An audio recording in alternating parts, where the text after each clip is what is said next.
नमस्कार शेतकरी मित्रांनो, कांदा उत्पादक शेतकरी बांधवांसाठी आताच्या क्षणाची सर्वात महत्त्वाची आणि मोठी बातमी. कांदा भाव संदर्भातील कांद्याच्या भावात वाढ होणार का? कांदा निर्यात शुल्क शून्य झालं पण दरात किती सुधारणा झाली? एप्रिल महिन्यात भाव कसा राहणार? या संदर्भातील महत्त्वाची बातमी असणार आहे.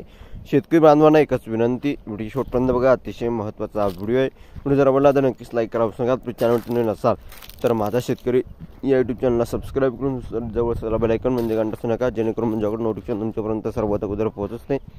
चला तर मित्रांनो, व्हिडिओला सुरुवात करतोय. करू शकता निर्यात शुल्क शून्य झालं पण दरात किती सुधारणा झाली? एप्रिल महिन्यात भाव कसा राहणार? बघू शकता महत्त्वाची बातमी. मुंबई केंद्र सरकारने कांदा निर्यातीवरील 20% शुल्क हटवल्यानंतर त्याचा तातडीने बाजारात परिणाम दिसू लागला आहे. 2 दिवसाच्या दराच्या तुलनेत कांद्याच्या किमतीत 100 ते 150 रुपयाची वाढ झाली आहे. सध्या बाजारात कांद्याला सरासरी भाव 1200 ते 1500 रुपये प्रति क्विंटल दरम्यान असून चांगल्या प्रतीच्या कांद्याला 1800 रुपये प्रति क्विंटलचा भाव मिळत आहे. यावेळी कांद्याची आवक वाढू लागली असून एप्रिल महिन्यात उन्हाळी कांद्याची मोठ्या प्रमाणात आवक होण्याची शक्यता आहे. त्यामुळे बाजारात किमतीवर दबाव येऊ शकतो. मात्र निर्यात शुल्क हटवल्यामुळे दर काही प्रमाणात स्थिर राहतील असे तज्ज्ञांचं मत आहे. शेतकऱ्यांना मोठा फायदा होणार. राज्याचे पणनमंत्री जयकुमार रावल यांच्या मते राज्य सरकारच्या प्रयत्नामुळे केंद्र सरकारने आधी निर्यात बंदी हटवली आणि $550 प्रति टन किमान निर्यात मूल्य तसेच 40% निर्यात शुल्क लावले.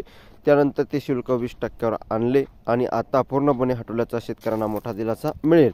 मात्र विरोधी पक्षाचे सरकारने टीका केली आहे. काँग्रेस नेते नाना पटोले यांनी सरकारला सवाल करत म्हटले की जेव्हा केंद्र सरकारने कांदा निर्यात बंदी लागू केली आणि शुल्क लावले तेव्हा राज्य सरकारने निषेध का नोंदवला नाही? शेतकऱ्यांचे झालेले नुकसान कोण भरून काढणार? त्यांच्या या भूमिकेत विजय वडेट्टीवार यांनी पाठिंबा आणि सरकारवर टीका केली आहे. आणि हे कितपत योग्य तुमचं वैयक्तिक मत प्रतिक्रिया नक्कीच मांडा. धन्यवाद. लाईक, शेअर आणि सबस्क्राईब आणि कमेंट करा. तर व्हिडिओ आपण जो महाराष्ट्र जय श्री धन्यवाद.